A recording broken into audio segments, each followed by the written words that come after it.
ఏంటంటే కొద్ది కాలంలోనే మనం మార్పులు చెందుతాం కాబట్టి ఎక్కడప్పుడు చూసుకుంటూ ఉంటాం.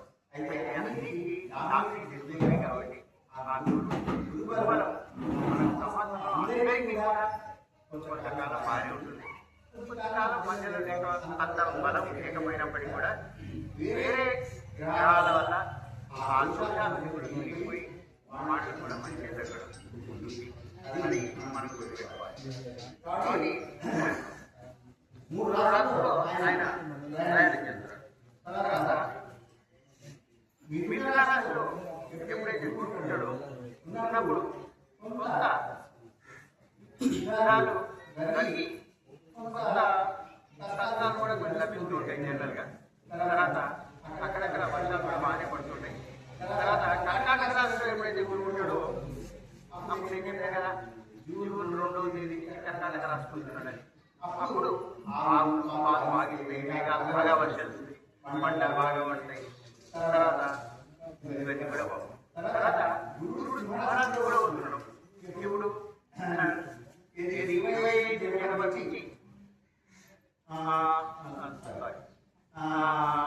1 నవంబర్ నుంచి 24 జనవరి వరకు, అంటే నవంబరు డిసెంబర్, ఈ 2 నెలలు సింహరాశిలో ఉంటాడు. ఆ 2 నెలలు సింహరాశిలో ఉంటుంది కాబట్టి అప్పుడు కొద్దిగా కొంచెం కొంత కీడు తగ్గేటట్టు అవకాశం ఉంది. అయితే వర్షాలు బాగా పడతాయి, కొన్ని రోగాలు కూడా వస్తూ ఉంటాయి.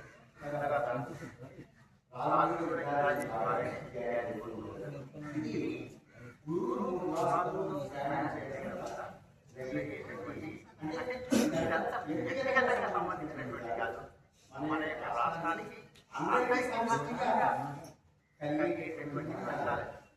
అంటే గురువు ఇప్పుడు మనకు విలాసాలు ఉన్నాడు, తర్వాత కర్కాటక రాష్ట్రంలో ఉన్నాడు, తర్వాత మన ధర్మరాజు ఉన్నాడు, మళ్ళీ మన కర్కాటక రాష్ట్రం. దాన్ని బట్టి ఏంటంటే ఎవరి పేరు వాళ్ళ యొక్క రాష్ట్రాన్ని బట్టి ఆ సందర్భాలు ఉంటాయి. ఎక్కువ మంది చాలా మంచి ఫలితాలు ఉంటున్నాయి. ఈ సంవత్సరం కూడా సాధారణంగా 3 రాష్ట్రాల్లో ఉన్న ప్రభావం ఉంటుంది. ఏది 3 కానీ 6 కనపడుతుంది. కానీ ఈ నెలలో అంత ఉండదు. శాంతి ఉన్నాడు. శాంతి ఏంటంటే ఊళ్ళోనే మీకు దేవాలయం చాలా తప్ప అందుకు ఆ దేవాలయం ఊళ్ళో దానికి నిజంగా పూజ చేయడం అది స్పష్టమని చెప్పాలి. కాబట్టి అటువంటి మనకు జరిగినప్పుడు శనేశ్వరుడి యొక్క అనుగ్రహానికి ఉంది, ఆశీర్వచనం ఉంది.